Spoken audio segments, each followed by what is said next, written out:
Hi guys, welcome to my YouTube channel.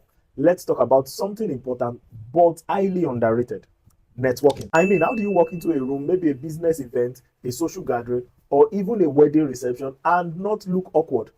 I've been to gatherings where it looks like in the midst of the crowd, I was just lost because I was unable to socialize. I was unable to have proper connections with the people. Today, I'm going to be sharing my ultimate tip on how to get into any room and network like a pro. Trust me, it's going to be an amazing one. So make sure you watch till the end.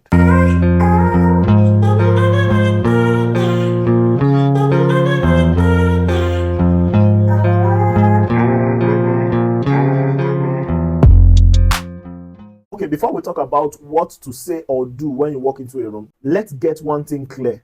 Your mindset matters. If you walk into a room feeling like you don't belong, guess what? That energy shows. It is very important you understand that your mindset produces an atmosphere around you that either repels or attracts the right people. And that is why when you walk into a room feeling less of yourself, feeling like you do not deserve the environment that you are in, most likely that will determine the kind of experience you're going to have in such gathering. Instead, remind yourself always of these things whenever you walk into a room. One, you have value to offer. I think this is a major one because most times when we walk into a room, there is this perspective that a lot of people in that room already have their life figured out and there is nothing important you have to offer.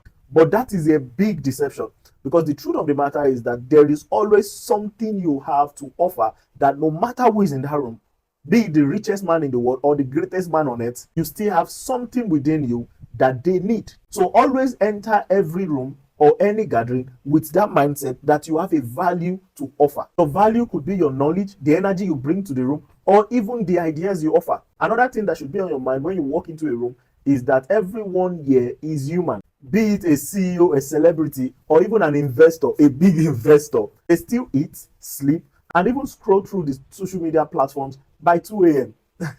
The next thing that should be on your mind when you walk into a room is that confidence is key. You don't need to fake it. Just be yourself. An engaging, approachable, and relaxed version of yourself is the best gift you can give to any gathering or to any room you walk into. So have it at the back of your mind that confidence is not about having the perfect mastery of a skill or having the perfect mastery of a knowledge. You might not be the best in a field, but confidence is simply about staying true to your uniqueness. So when you walk into a room, when you understand that there is something about you that these people don't have, and that thing is your selling point. So always walk into a room feeling confident about what you have to offer and never have to fake it. Now let's talk about getting into the right room, because you can't network properly if you are always at the wrong gatherings. Here is how to position yourself. The first thing is be intentional about events. Whether it is a tech event, an industrial event, or just a chill social gathering, make sure you are intentional about the gatherings and events you attend. Go where the right people for your kind of vision are.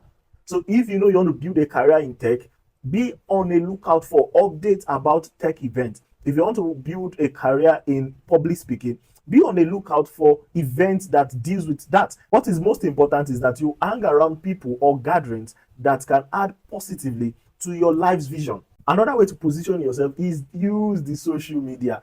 The world is easier today because we have the internet at our disposal. We can wake up at any time and reach out to somebody a million miles away from us. It's going to be to your advantage when you maximize the use of the internet, particularly the social media.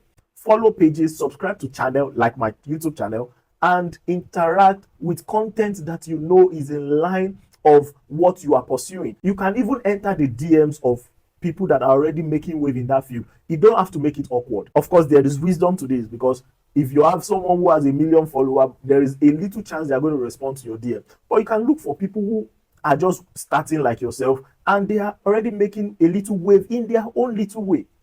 Those are the best people to link up with so that you can build together. Another important factor is leverage on connections. If you have a friend who is a friend to someone who has what you have, there is nothing wrong in speaking to the middleman who is closer to you, but also closer to the other person that can help you in your journey. So one of the things you can do is leverage on connections, leverage on relationships. Tell your friends, if there's any event that talks about these things, or if there's any event that you feel I'm going to benefit from, please share with me. I know of someone who told me that if you see any event that you know is going to benefit, please don't hide it from me. And that just talk to my subconscious, because now when I see events, even if I will not be attending, I am forced to always, send such events to the person, send the link or whatever, or videos to the person. So always use connections, use the people around you, because you might not have access to certain events. For instance, my brand hosts events that are usually exclusive. We don't, allow everybody to our event. We just unpick certain people. So imagine there is someone within my circle who has access to me and also is a friend of yours. Now you don't know about the event we are doing because it's exclusive, but that your friend, because you've told that friend, let me know if there's any event you feel will benefit me. That your friend can reach out to you and say, oh, Kenny Wonder's brand is hosting an exclusive hangout and I feel it's going to be of benefit to you. So will you love to join? By just that relationship, and because you've spoken ahead of time, you will get access to our event. So what the point I'm making is that always make use. Don't keep quiet when you are trying to build a good and a very solid network. You have to speak. When you meet people, let them know what you do and let them know where you need help. All right, let's say you now have access to the event and now you are standing up by yourself with a drink in your hand and you are like, okay, so what next? There is this popular saying and a lot of people feel it has been overused, but it is still very much relevant. And it is this saying that first impression matters. And I tell you for a fact, this is still true. It was true 100 years ago. It was true 1,000 years ago. It is still true today, and it's going to be true for many years to come. It's just psychology. Take for instance, you are walking on the street and you see a man all looking tattered, his hair unkempt, and then everything about him just looks threatening, coming after you. What is the first instinct you have? Is to either run or to avoid him, even if it might not mean any harm. But because the way he looks already threatens, they already creates a perspective in your head that this man means harm, you begin to avoid him. And on the long run, he might just be trying to tell you that something, he might even be trying to save you from something behind you that you can't see.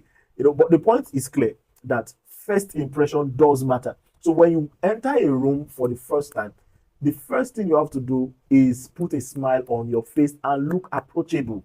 Don't look like you are trying to pursue everybody away from you. No, look approachable. If your countenance is showing red flag, most people will not come around you. The first thing to do is walk in with confidence and smile and look approachable. The next thing, this one is also a very big one. I think this was the area where I used to have a lot of issues. It's the part where, okay, now I look approachable, I've been smiling, but nobody seems to be talking to me. Yeah, there is usually this part of an event where some people already have known themselves before coming to that event, and there is always a chance, a possibility that you are the only stranger amongst many people. Everybody literally has somebody they are talking to. And I think I don't prefer that, because it blocks you from actually expanding your horizon when networking is involved. So most times now you look approachable, but everybody just seems to have picked somebody that they are familiar with, or they are more attracted to, and you are just there. You feel, oh, less of yourself, that nobody is coming to you. Well, if no one is coming, you should also go. So this is the next step. Start from the little talks. Start from the small talks. I have gone for events where people from their first 2 minute statement, I was off the conversation because, trying to sound technically high, trying to sound intelligent. You are doing rubbish. You think that you are doing good. You are doing lunatic encyclopedia petriculation of Jajatica. All of those things can bore people a lot. So it's not wise to meet someone for the first time and all you are trying to do is to prove that you are very, very good at what you are doing. Yes, we know you are good at that. In short, that is why I'm coming to you at the first, because you look like someone that knows what you are doing. But start from the small talks, because like I said earlier, the foundation of this is that we are still all humans, irrespective of your positions, irrespective of your achievements. We are all humans. So as it applies to them, it also applies to you. So start from small conversations, approach somebody, and you can start from a compliment. Oh, I observe. One of the things I do is whenever I go for an event, I begin to scan the environment. I scan the environment. Photo. No. Hi. Okay. While scanning the environment, my brain is picking those I already know I am interested in speaking to. Of course, I don't know much about them, Of course, it's like a journey of faith. I don't know what the outcome would be, but one thing I know is that at least I will get to have answers to those questions that are already in my head. So I scan the room already. My brain already finds, okay, this person is looking approachable. This person is looking as like someone I will want to, know what they do and understand, get to know them better. So then after the event, I go ahead to approach them. So you can start from scanning, then also simple conversations, compliment them. So while I scan, I already look for what I genuinely like about them. So when we say you can start with simple talks and we use examples like compliment people, we are not asking you to lie because people can see through your lies most times. A lot of people, except if they want to pretend, they can see through. If you come to meet me and you compliment me, I can see if you are genuine because sometimes complimenting is a confirmation of what I already know. So if you are complimenting what I don't know, there are two things going through my head. Is he trying to flatter me? Is she trying to flatter me so that she can get something? Or is she pointing my attention to what I have not seen? And you don't want to put anybody I'm meeting for the first time in that position. That can happen later on where you point out what they might have not even noticed. But the first instance, you don't want them distracted, you want them focused, because you're trying to build something. What should be done is that you compliment what you have observed. So you saw the lady's hair during the event. You can start from there. I love this hair. Where did you make it? Talk about the hair. It's not relevant. And you might even be a guy. You don't have to be a lady to talk about hair. It's not relevant to your profession. It's not relevant to why you are there. But one thing is that it sets the room ready. It gives that calmness, and makes everybody feel at ease. Nobody is trying to prove any point. So can compliment the outfit. If you don't like the outfit, don't compliment it. Look for something else. It can be the shoe.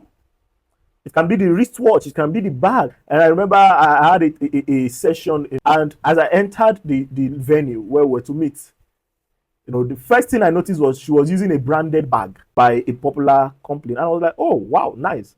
She came with burden. She came with something that she was even almost in tears for. She was depressed. She needed help. She needed someone to help her lift up, But I got there and I was talking about a bag. I was talking about a bag. I made everything look so easy because she came feeling hyped. She came feeling like, oh, I have so much. But I just spoke about the bag, making her understand that, okay, what you are coming with, we understand is very important. But see, at the end of the day, we are still humans. So let's be calm. The next step in networking is be a great listener. This is very important. People love talking about themselves. So ask genuine questions and listen actively. You see, this is like a follow-up to the last point I raised. It is very important to understand that everybody, one way or the other, we want to be full of ourselves. Whether consciously or unconsciously, we all want to feel important. Every human has that desire to feel important.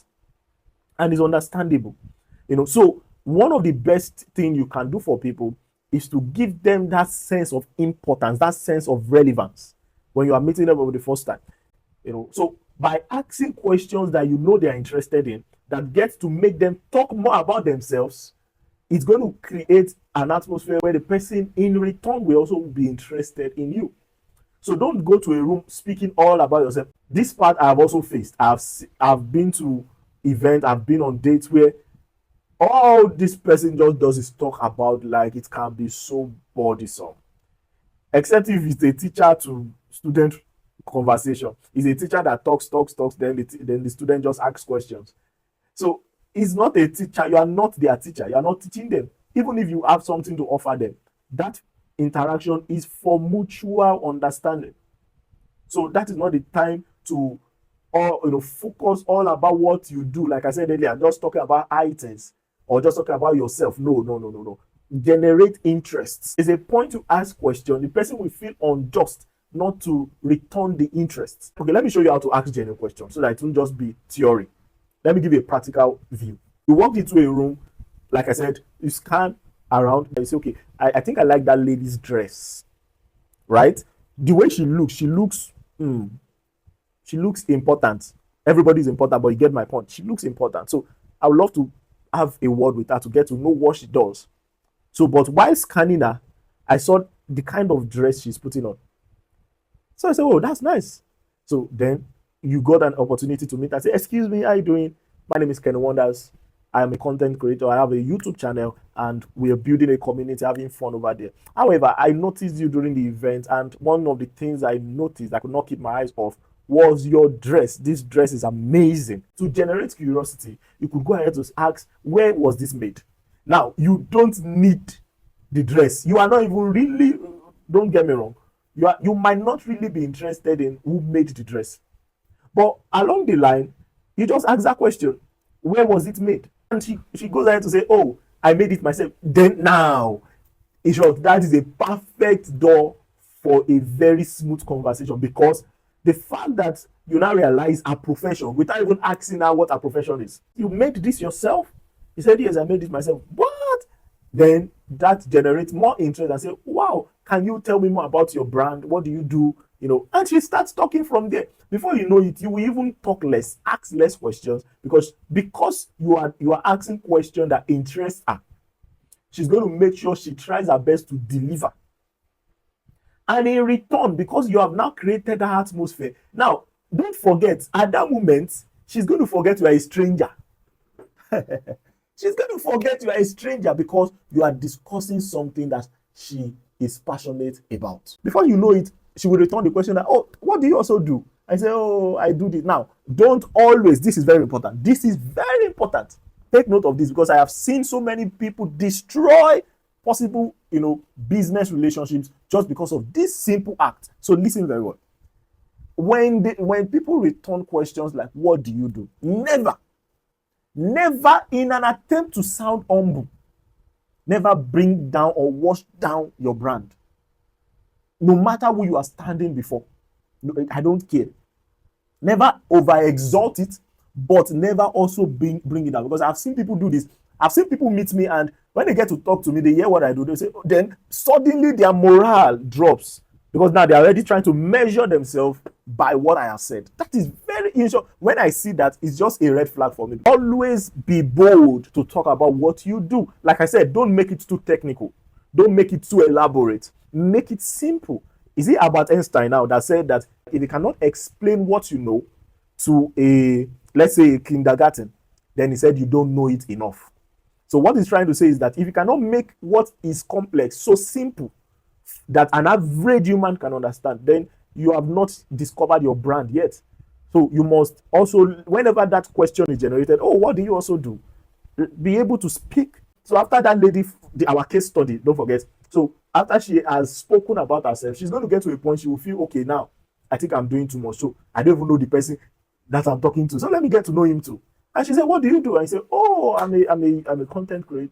Don't just say I'm a content creator and end it there. Because we have many content creators. What kind of content creator are you? What is the story behind your content creation?